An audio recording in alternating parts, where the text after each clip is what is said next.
And thanks, Allan, for that, for opening the batting for us. Andrew is going to make a short presentation, and then Kylie. And for those who know me, you know that I think power corrupts and PowerPoint corrupts absolutely. but Andrew is such a persuasive human being. He has persuaded me that he will present only three slides to make some what are very important points. So, Andrew, you are on a tight leash, my friend. I'm already going to break that. I've got 5. but I promise I'll be quick. I hope I'm doing it right. I'll turn it on. This is why I hate power. Yeah, exactly. It wrecks everything. It's like sure. Can everyone see that? Yeah. So I was chatting to a friend before I came here, and she made the wonderful suggestion of having a global world's worst offset project type. And I thought, what a fantastic idea. And I think we have a winner. And please join in, because this can very much be a collaborative effort. I think human-induced regeneration projects are right up the top for the world's silliest offset type. But initially, they weren't so silly. The whole idea of these projects, and sorry, I'm just going to stand up because it's easy for me to walk around a bit like the motivational speaker. The original idea was this. You start with an area of land that's cleared. I can't quite see it, but I know it is cleared, and it's quite clearly cleared. You can see the trees and the shrubs there. The idea was you start with an area that was cleared, that was previously forest, then you give the farmer a carbon credit for not clearing it again, and to reduce grazing pressure, and hey presto, it grows to something that looks like that. This sounds like a good idea, right? Farmers don't generally do this. They don't allow it to regrow. They'll generally get the dozer out between years 10 and 20, and they'll knock it all over again and start the whole process again, because what are they growing? They're growing beef or sheep meat or goat meat, and trees are often hard to eat, right? Now, in ensuring land areas look like this at the beginning and then end up like at the end is the whole core concept. It has to start looking like that. And the reason for that is really simply no one goes and measures the trees. With these projects, no one's planting trees and no one is measuring trees. They're modelling the trees, and it's meant to be human-induced regeneration. That is, it regrows from seed that's there already. And in the model, they use an area-based model. So for every parcel of land, every part of land that's included in the areas that are credited, this model chucks out a number on the premise that it starts up in that top bit up there, and then it progresses through this, and it goes to this in the end, being maximum biomass on site. And in terms of what it looks like in a graph, it looks like this. It starts at 0, and then it grows up towards maximum biomass. Everyone understand that? Like, it's a simple concept, right? It starts at 0. And if it's going to be at 0, then that means that the site can't have mature trees and shrubs on it at the beginning, right? Otherwise, you're handing out credits for trees that are already there. So you're getting credits to grow trees, and the trees are already there. Now, that's pretty simple. The maths behind this model are incredibly simple. Really, really simple. But when you look at the projects and you look where they're located, that's what they look like. Now, someone from the industry is probably in the audience, and they're going to say, you don't have the carbon estimation data. Let me tell you, we have seen carbon estimation data. We're seeing some of your data. In some cases, you've shown it to us. We've seen it from other sources as well. So we know how they stratify. And they stratify like that. Sorry, I get that. I'm not allowed to say that. I.e. where they draw the lines around the areas that they get credits for. So what I can assure you is the utterly vast majority look like something like that. If they don't look like that, they look like that. Now, top left, geez, that looks like intact remnant vegetation. It's never been cleared. It's mapped as intact remnant vegetation. And there's some gaps between the trees, but there's a reason there's no trees in those gaps. It's because the areas won't support it. These are semi-arid and arid areas. One over here, same again. This one here is at the very good end of a very bad bunch. This is sort of the exceptional, wow, this actually has had some trees knocked down. They've done some fodder harvesting. And again, I can't quite see it, but there's actually, you can see trees that have been pushed. And they've been pushed for cattle or sheep or goats during dry periods. But again, what's still there? trees are still all over it. And you probably can't see it, but you can see some shadows on the tree. The shadows on the tree give you an indication of what? It's a decent sized tree. We're not talking about a seedling, a young tree down here. We're talking about a tree that's large. Over here you can see that, hopefully, I think, the dark green ones, they're big eucalypts, same at the top left, and the other ones are probably mulga or similar species. So what we know as an absolute fact, that these projects en masse are getting a heap of credits for growing trees, and the trees are already there. And if you wanted to know that, look at the map. Those grey areas are mapped as intact remnant vegetation. The white areas are cleared. What don't you see? You don't see project in the cleared areas, do you? Because 97% of that area that falls within those pink polygons is mapped as intact remnant vegetation. So this is not at the margins, this is not a slight error, this is a giant fraud. Thank you.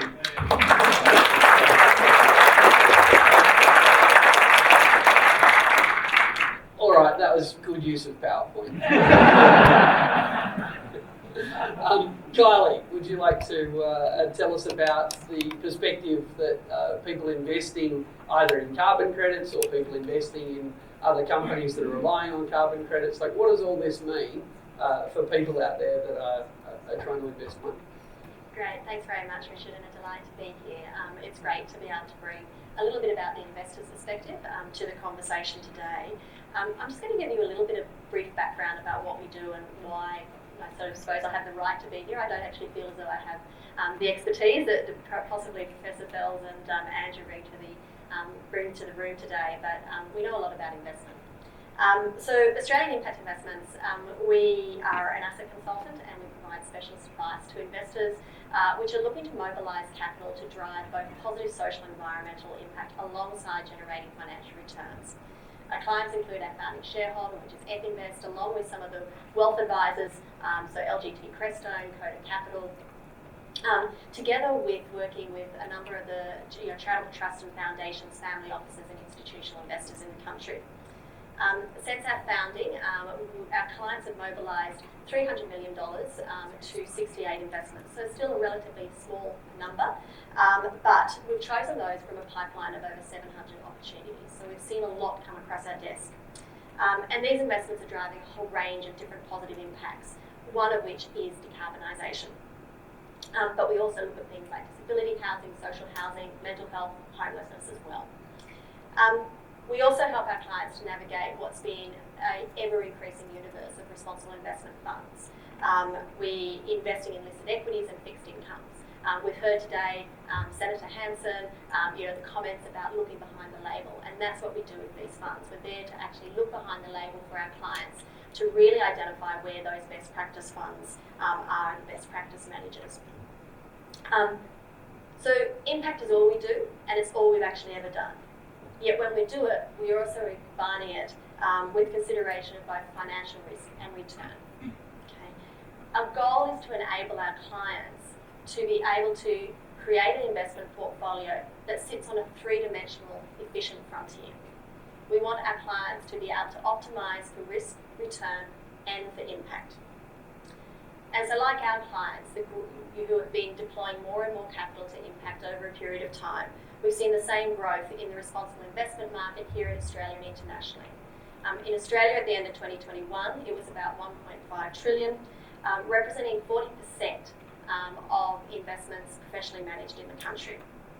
Internationally, the sector's grown to US 35 trillion in 2020, and it's forecast to expand to US 50 by 2025. Impact investment is just a subset of that responsible investment. But if our goal is to drive meaningful change, it's critical that we not only celebrate scale, we must look at the quality of impact. We must have the discipline to define the impact objectives of each investment and determine how impact can be objectively, reliably measured and reported on.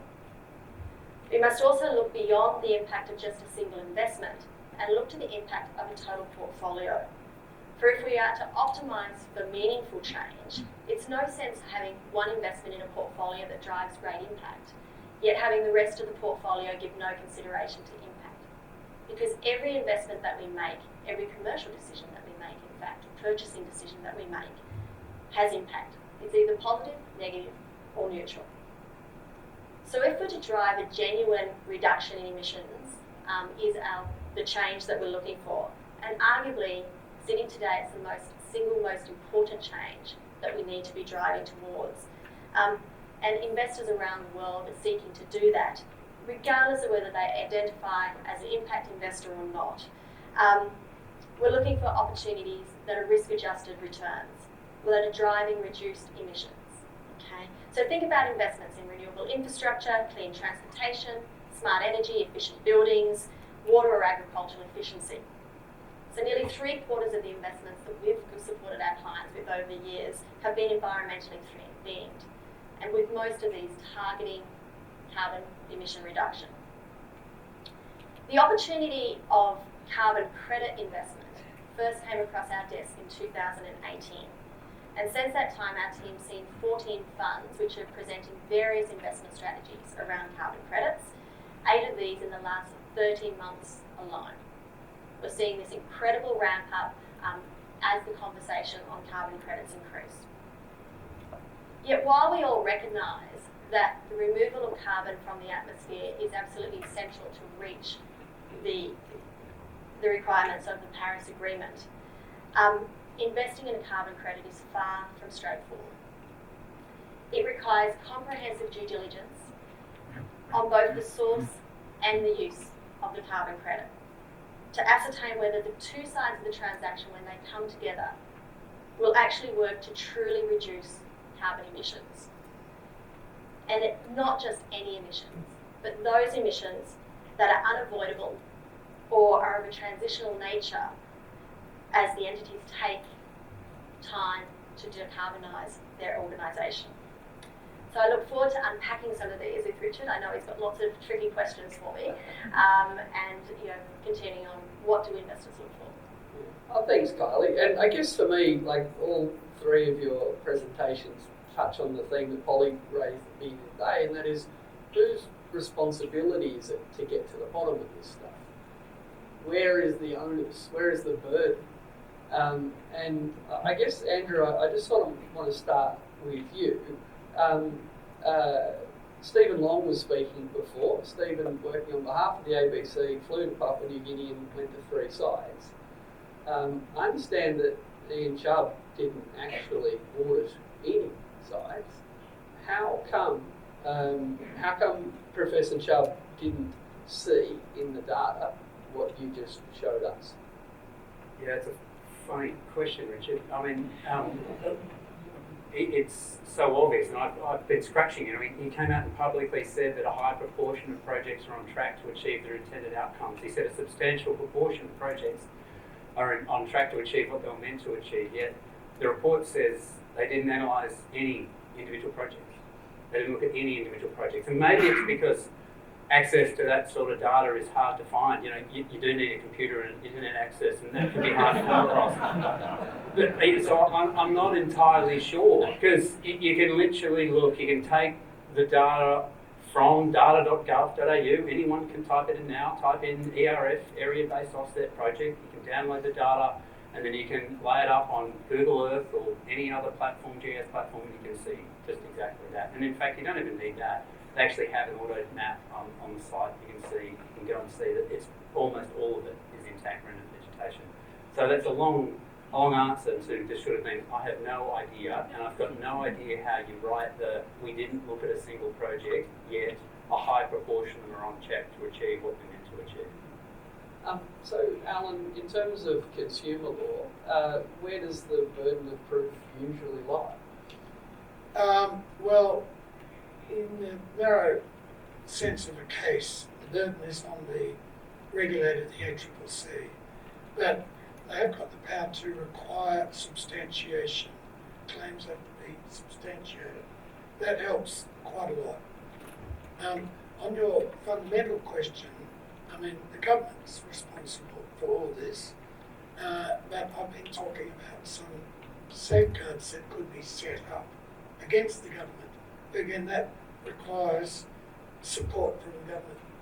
I've been in countless cases at the ACCC where the original regulator isn't doing the job, and then it comes through to the ACCC who looks at it through its framework, what's the misleading or deceptive conduct, and there it often plays a useful role, but with the limitations of working within that provision of the law.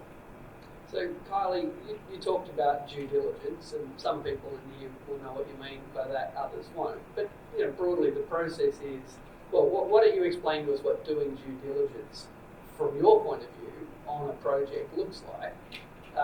Because I guess I could suggest Andrew might want to jump in on how other people have done due diligence. But my point is, it's not unusual in the investment industry to scrape behind what's playing. But it takes a lot of time, I presume, for you to do that in these sort of projects. But yeah, if you're doing due diligence on the claims of a project proponent that wants the people you advise to put money into it, what does that mean? Yeah, no, thanks very much, Richard. It's interesting when Senator Hanson-Young spoke earlier. She spoke about going behind the label, and she used the bottle example there as well, which I think is exactly what we actually do. There's many funds which come and they have stamped on the right-hand side of their information memorandum that they're going to be a responsible fund, they're going to reduce carbon emissions, and they give you a whole heap of information. They'll give you a very extensive data room. But for us, it's not sufficient just to look at what the fund has actually told us. It's a matter of actually going behind what they've told us to have a look at, well, what is happening on the sources of the credits and what's happening with the uses of the credits. If our clients are wanting to actually reduce emissions, we need to understand from both sides that the work is going to be additional to what is currently business as usual. And so it does. It involves talking to a whole range of different people, tapping into experts. Our investment director, I know, has spoken to many people, some of who are in this room, to try and actually understand what is going to be an efficient carbon market. And to actually understand what does qualify as a high integrity credit. But the other aspect of it too for us is really understanding how these credits are going to be used, and understanding from the fund's perspective, who's asking for money, as to what control they have on the use of that credit as well. Because for our clients who are not wanting to support the expansion of current or new fossil fuel facilities, or coal facilities, for example, we want to make sure that these offsets aren't being used to actually facilitate that activity. And so for us it's digging right behind that. The biggest challenge we actually have though is we're not the experts in terms of those credits. And so therefore it's that reliance on high quality verification which is we need to do. And at the moment we don't have the trust in the verification systems that are out there. And so to date, while we continue to look and we do due diligence on these opportunities, we've not actually made any recommendations to clients because we believe that if our clients are wanting, and as they do, to reduce carbon emissions with their investment dollar, they're probably better off to actually direct it towards something which is going to have a direct reduction in a carbon emission rather than actually doing an offset. So I'm not usually, yes, I'm not usually an instinctive fan of outsourcing privatisation, but it does seem like Climate Active and indeed the Department of Climate Change would get better advice if they paid you. Well, but you laugh, but I mean, how ridiculous is this? The point is the skills exist, the effort can be conducted, it's just about the willingness, the determination and the respect for your clients. And yeah, I won't make you answer that one, Kyle. Yeah, please. I just wanted, something Kylie touched on was, and I think it was raised before, about what makes an efficient carbon market.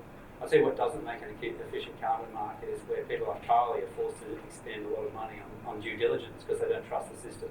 And it's happening now at scale. I know that I can see people in the audience who I know who are involved in doing due diligence for these projects because they don't trust the regulatory system. This is farcical. That you can't trust a credit as representing real and additional abatement because the system is broken. And this is not slandering any of the auditors. The auditors do, in my experience, do a reasonable job. It's that the rules are bad and the rules as interpreted by the regulator are bad. The regulator doesn't do its job, and as a consequence people are now having to step in And one of the things I really liked from how Allan finished, Allan's basically saying we need other processes in order to complement the regulatory system in a step. And he mentioned something that's very close to my heart, being open standing rules. Open standing rules give third parties, as they do on Australian consumer law, the ability for any person to commence proceedings to prevent a contravention of the law. Now, if that was available right now in the Australian carbon market, I will guarantee you almost all those human-induced regeneration projects, they would not exist. They'd be gone. Because we would have litigated it a long time ago, and we were goading the regulator saying, you waive standing, we'll take you to the court, and I'm happy to put my own money on the line, because that stuff is not in accordance with the way that the law is written, and it should be interpreted. And just on that, so think of a carbon credit issued by the Commonwealth and how old-fashioned am I? I've got money in my wallet, as money issued by the Commonwealth. And it's pretty rare to get handed money in Australia and hold it up to the light and do due diligence on it. No, because we take for granted that this is legit. And we also take for granted that if someone wants to start making counterfeit money, that the oppressive power of the state will do exactly what it's designed to do and enforce the law. So we take for granted that the money people hand us is exactly what it claims to be. And what we're hearing, not just today, but we've been hearing for years, is that carbon credits issued by the Australian government, you wouldn't really want to hold them up to the light, or that the people whose job it is to hold it up to the light have been a little bit busy.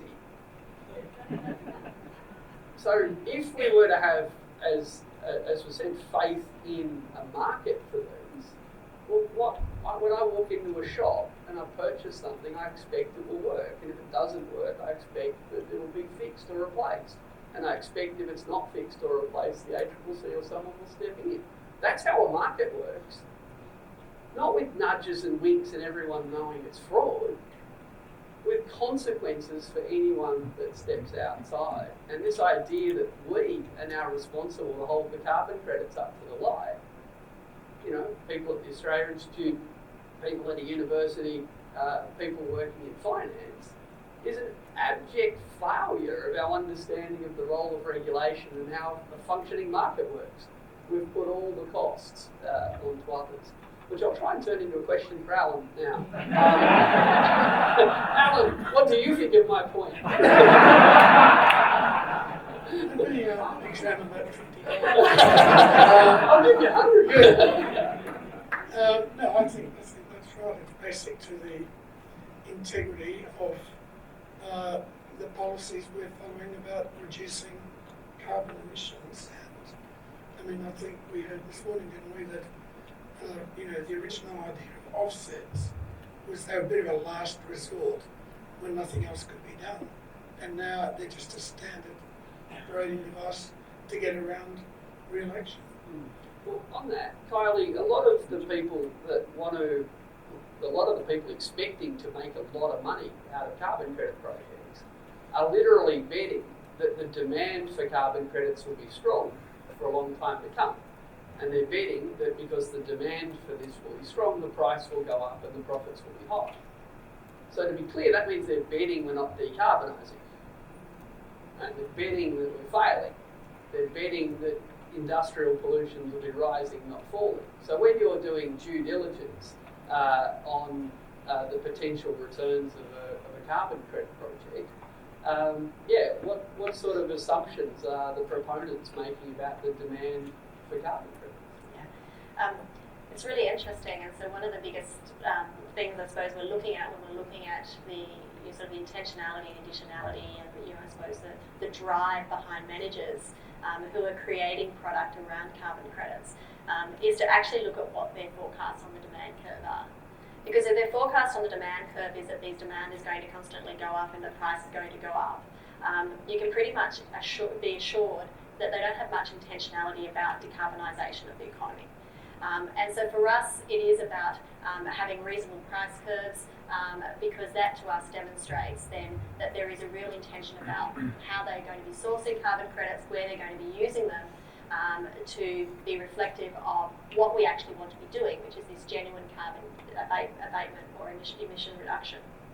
And so for us, it's really about understanding where that is, because as Richard said, if we've got these curves going like this, people are just assuming that we're going to see increasing demand in the voluntary carbon market, which basically means people are using offsets rather than actually taking the hard action to reduce their carbon emissions. Or, and brings into question, the effectiveness of the proposed safeguard mechanism. Is the safeguard mechanism either by its reach or by its implied price on carbon is such that it will not actually drive action being taken, and people will simply buy the offsets because there is no need to reduce, because it's more costly to reduce than actually buy the offsets. And so for us, it's really about understanding what that driver is for the funds that we're looking at before we actually move forward. Andrew, one of the recommendations of the Chubb Review was that we should have more transparency, and Minister Bowen accepted all of the recommendations of the Chubb Review. So I'm confused as to why we don't have access to all the data. At the moment, they can hide behind provisions of the legislation that prohibit the release of certain data. But what it doesn't stop is carbon aggregators and proponents releasing the data.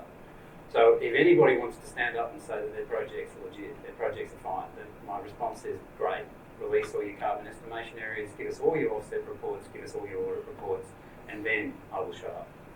And that's open to the industry right now. I hear the carbon market's often quiet on that point. They don't say that. I've even heard aggregators and others argue that no, we're not allowed to release it, it's unlawful, which is just utter nonsense. But that's not the only nonsense.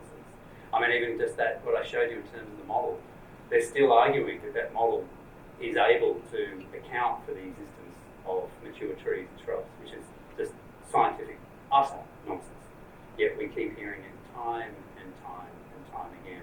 And this is the thing that sort of upsets me. I'm probably the outlier amongst probably quite a few of you in the audience. I still believe that there's a place for offsets. I still believe that offsets can play a constructive role. I still believe that offsets can drive some really positive things, particularly putting trees back in agricultural landscapes. I really believe in this. And yeah, but that's not happening. And it's not happening because of the fact that there's so much crap in the system. There's a thing called Gresham's law, which is this notion in monetary policy and monetary theory about bad currency chasing out the good, and that's exactly what's happening at the moment. So just on that, like, what would a full transparency system look like? One, like you just said, that the aggregators could choose to release the information. Could the government require the release of that information? Yeah, absolutely. What is it that's being held in such tight commercial confidence? Is there valuable intellectual property being hidden here? No, there's not. There's not. There's almost in no project that there's stuff that should genuinely be commercial in confidence. And I would argue, if you're getting carbon credits, and those carbon credits are facilitating an increase in emissions from a covered facility under the safeguard mechanism, then quite frankly, if you want the carbon credit, then you must release that information. And in relation to vegetation projects, we're literally looking for a bunch of polygons identifying the areas that are meant to be growing forests. What is commercial in confidence in relation to that? I mean, it's laughable. It really is. It's funny.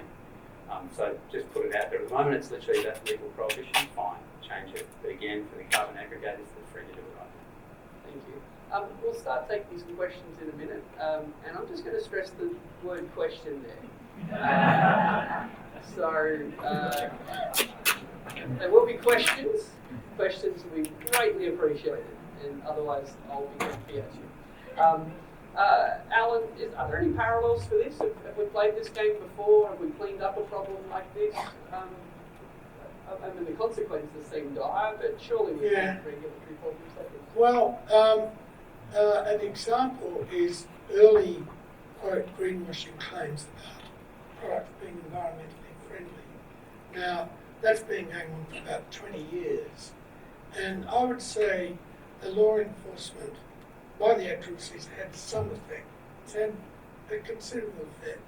That's not to say that every claim you read on the label or package that we're environmentally friendly or doing the right thing in recycling claims. It's not perfect, but been greatly improved by fairly intense regulatory effort. All right, I see some attentive questioners at the mic with their short, concise questions coming our way. So let's test that hypothesis, see if it has more integrity. Absolutely. Two very short questions. But a statement to start. Firstly, No. Andrew, thank you so much for your work. That one's fine. Thank you. Andrew, how much money has the government invested in ACTUs itself? And what would it do to the government's reporting if those ACTUs were exposed as being of little value? Yeah, thank you. I just also say it's not just Andrew Macintosh's work. I have one of my colleagues, Megan Evans, here. Huge shout out to Megan Evans and the other members of the broader team I work with. Your question was how much does the government spend on ACTUs today? I don't have that in the top of my head. Certainly last time I looked, it was well over $1 billion. And I think they've contracted for, someone correct me, 2.5, something like that. 2.5 billion, I could be wrong. And then the second part of your question was, what does that do to our accounts? So how is it helping us achieve our targets? The answer is, it's not. There is absolutely no connection between ACCUs and the national accounts. The national accounts tracks actual emissions and actual removals. When they're not turning up from these projects, we're giving out ACCUs for stuff that does not appear in the accounts. This is the bit which I think this human-induced regeneration is going to self-implode if the government doesn't step in it. It's going to be a big house of cards, because it is that it's obvious now that it's not turning up in the national accounts. We have data, we can show that really clearly. And hopefully, within the next 12 to say 36 months, it's going to be obvious to way too many people for this house of cards to continue standing. I just want to add something to what Andrew said. So most people, don't take this the wrong way, Andrew, don't know what the national accounts are. Not you, but the person sitting next to you. So it's okay. Another way of putting what Andrew just said is that the activities that we have been paying taxpayers money for, the activities that are funded under the Emission Reduction Fund, and the activities that we will soon, if the safeguard mechanism passes, we would oblige private companies to buy ACCUs from other private companies. But those activities, while we're generating all these credits for them, and they have real legal consequence in Australia, when it comes to our reporting to the rest of the world about our emissions, we don't try it on. We don't actually say that the credit that we're handing out for the human-induced regeneration counts towards Australia's emission reductions. We're running two sets of books. And this is not unknown. Andrew can now step in and correct me if I'm slightly wrong, but this is not unknown. We're running two sets of books. And we don't try it on with other countries the way we've tried it on with you. Is that a fair summary, Andrew? Yep. And what you're going to be able to do when the government finally gets around to releasing those areas for these projects, you're going to be able to see projects received, let's just say, 250,000 ACCUs, but there's been no change in the number of trees, or very little change in the number of trees that are on that area of land. So we're talking about giving away billions of dollars to people to do things that they didn't do, and we know it, and we don't tell other people overseas because we know they wouldn't fall for it. It keeps getting worse, doesn't it? A nice short question coming from the other side of the room. Short, thanks. Economists like Ross Garner say that a well-designed ETS that addresses market failures like unfettered carbon offsets are an effective and efficient means of solving the climate crisis. However, we all know the toxic politics and ETS has generated over the last decade. My question is fixing the integrity of the safeguard mechanism the first step towards putting an ETS back on the political agenda? Want to go with that one then? I'm happy to. The safeguard and change that the Albanese government is proposing is converting it into an emissions trading scheme. It's an emissions intensity emissions trading scheme. Great, that's a really good step forward. The big hole in the bucket, the big problem with it is this, it's the ACCUs. Fix the ACCUs and you've got a much better scheme. There's some other transitional issues, but largely they should be out of the system in sort of 5 years or so. So I think that aspect of what the Albanese government is doing, I'm hugely supportive of. And And I just add, like, the way we talk about the politics of climate is unique. Because we know you couldn't introduce a carbon tax, because if you increase someone's electricity bill, then that'd just be terrible and you'd lose offers. The Reserve Bank has increased mortgage repayments by about $1,000 a month. $1,000 a month for the average mortgagee. Because the fight against inflation is that important. The fight against inflation is so important that we have an independent statutory body who can jack up mortgage interest rates and make young homeowners fork out $1,000 a month, because that's how important tackling inflation is to us. Let's just own that we don't feel as strongly about climate change as we do about inflation. So the toxic politics of emissions trading, the toxic politics of carbon taxes, they're only toxic because the fossil fuel industry made them toxic. Like, let's have some integrity in our recollection of history as well. Short question. Carbon border taxes for the kind of companies that are buying these credits and using them as a mechanism to try and make themselves appear like they're heading toward net zero. How much of a threat is that really, and could that be a driver for changing this? Anyone? I'll have a go at it. Border tax adjustments, I think it is a real threat. You know, the Europeans are introducing one, the process of introducing one. I think there's even the prospect that we might introduce one.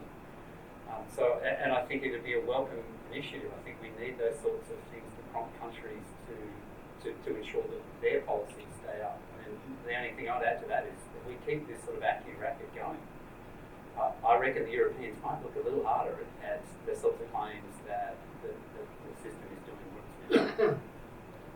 Kylie, more broadly on that question, like when you're looking at companies and you're looking at the risks and likely returns of them in the future, how does or in time might companies' reliance on credits to sort of meet their statutory obligations sort of fit in the risk, as opposed to a similar company that's actually trying to decarbonise? Is there are there ways that you can or think you might end up evaluating those different strategies? I mean, we'll definitely look at the climate risk of companies and of projects, and so those which are actually not taking real action, we believe that over a period of time will not be as competitive as those who actually do take real action.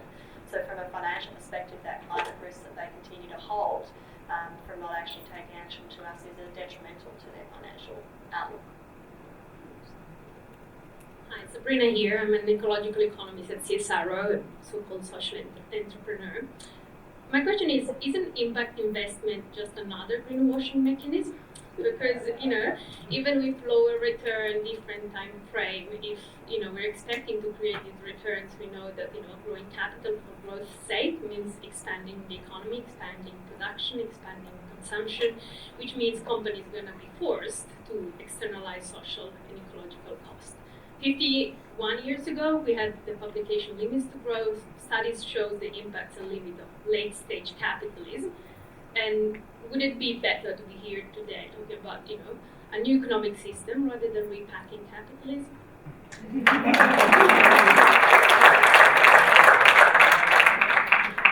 Would you like to defend capitalism? I'm assuming that's a I might pass you that one, Andrew.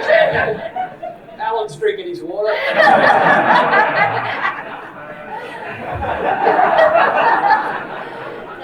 Look, thank you very much for that question, and I think the key here is that impact investing isn't the silver bullet. And I think that's really important, that we need to actually understand that we need a whole range of different mechanisms in the system to actually address how we drive capital to the issues that we need to solve, whether they be social or environmental. I'm going to give you an example. You could go and do a real estate investment. Okay, you have two options. You go and just buy a normal property in the market and you put it for rent. Okay, has absolutely, very little impact probably in terms of positive impact. You might buy something which is environmentally sound in that property, or you could actually invest in a fund which is helping to reduce the supply gap for people with social housing needs or with disability housing. Actually, the return that you can get on these opportunities is just as great as what you can get on just a private market opportunity. And so for us, it's actually about looking at that. Where do you actually find the opportunity sit, as I said before, on that efficient frontier, to bring together risk, return and impact together. I don't think it's actually about recreating capitalism as such. It's actually about redirecting how we think about it and making sure that no longer are we just giving consideration to risk and reward, but we're giving consideration to these three dimensions. And that's the change in capitalism that we actually need to see. Well done.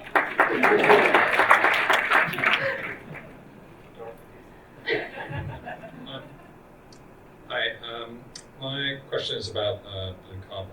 So the Australian government, without a sense of irony, has described Australia as a blue carbon hotspot. And I'm just waiting for blue Wall Street as well. But my question is that Professor Macintosh used the example, obviously, of forests on land.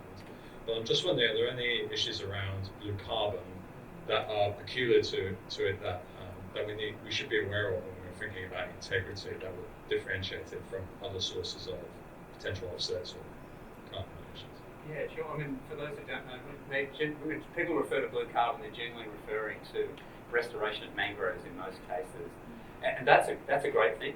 Who doesn't like restoration of mangroves? They provide habitat for fish and a whole bunch of other things, and I even love the look of them. If anyone's been down the Shoalhaven, bottom of the Shoalhaven, there's a fantastic old mangrove forest down there. In terms of your question, the biomass in the mangrove trees, we can measure it and we can see it fine. The problem with blue carbon is that most of what they're anticipating in terms of crediting is soil carbon. And anyone with even the most limited knowledge of behaviour of estuaries and the like would know that they're highly mobile environments. You get a lot of silt coming down through rivers, you have movement of waters and silt and soil within those environments. So the big concern, I think, around those is that they're actually going to credit movements of soil as opposed to proper accumulation of soil carbon. I know there's Bev Henry's in the audience somewhere, and if you want to know a lot about soil carbon, you ask Bev, and I just pretend that I know. We are going to have to start to wrap up, but I'd just like to ask each of our panellists if you have any last-minute observations or thoughts or comments. Allan, how about you? Well, I think just as one on that cross-border question, tax question, and it dates back to the Adam Smith idea that people pursue their self-interest, so you want to set up a system that harnesses that as best as possible. I guess there would be some business support for cross-border taxes, protectionist type support, but it would get a little bit of local business support for more action on climate change. I'm going to take two. Gets my way. Firstly, that issue I showed before about the model that they use, and I said that it's contested. Well, the Australian Academy of Science commissioned a report on that very issue, and they received a report from a gentleman called Dr. Chris Brack, who's a real expert in this field. They won't release that report. Why not? CSIRO has done multiple reports on that very same thing. They've been asked to release the reports. Have they released the reports? Have a guess? No. The department is holding all of those reports. Have they released the reports? No. Now, what is going on here? Why won't they release that information? Because it's a simple question. They won't. And I think that's a really important thing, particularly as we're going into this debate about the state government. The other one I just wanted to throw in as the last thing, and it relates to what Allan was talking about, and he mentioned an issue that I raised with him before. It's 1041H of the Corporations Act. It makes it unlawful for anyone to make a misleading statement in relation to a financial product. So when you have, and it's any person makes a misleading statement in relation to a financial product, Kylie's nodding because I'm sure she knows all about it. Now, when you see carbon aggregators and others going out there saying, my credit is high quality, we have all high quality projects, and they're not. That is covered by section 1041H of the Corporations Law, and probably a lot of them don't know that. Also, when people go out there who are representing governments and others, they make the same thing, particularly when they're contracted by government, they come out making claims that these things are all fine, again, covered by 1041H. So if you've got an interest in trying to pressure a regulator to do something about this, write a letter to ASIC, particularly where you see people making false and misleading claims about the characteristics of their activities. I'll let you see what's getting.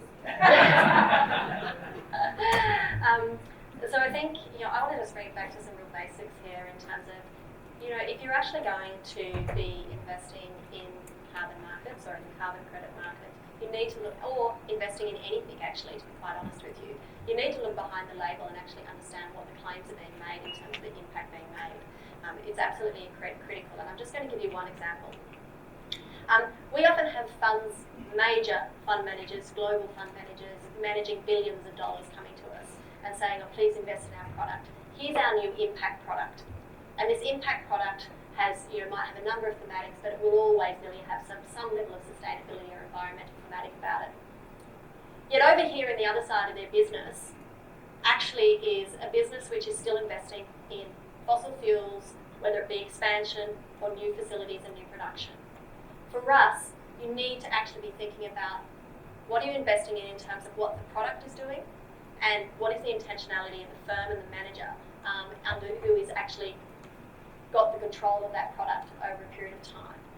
And so I think it's really important to scratch beneath the label and look at it holistically. And so when you think about carbon credits, I go back to what I said in my introductory comments. You need to look at the source and the use of those funds, because unless we look at them working together, we don't know whether there is a genuine reduction in emissions. Well, Allan Fels, Andrew Macintosh, Kylie Charlton, please, what a wonderful panel. Thank you.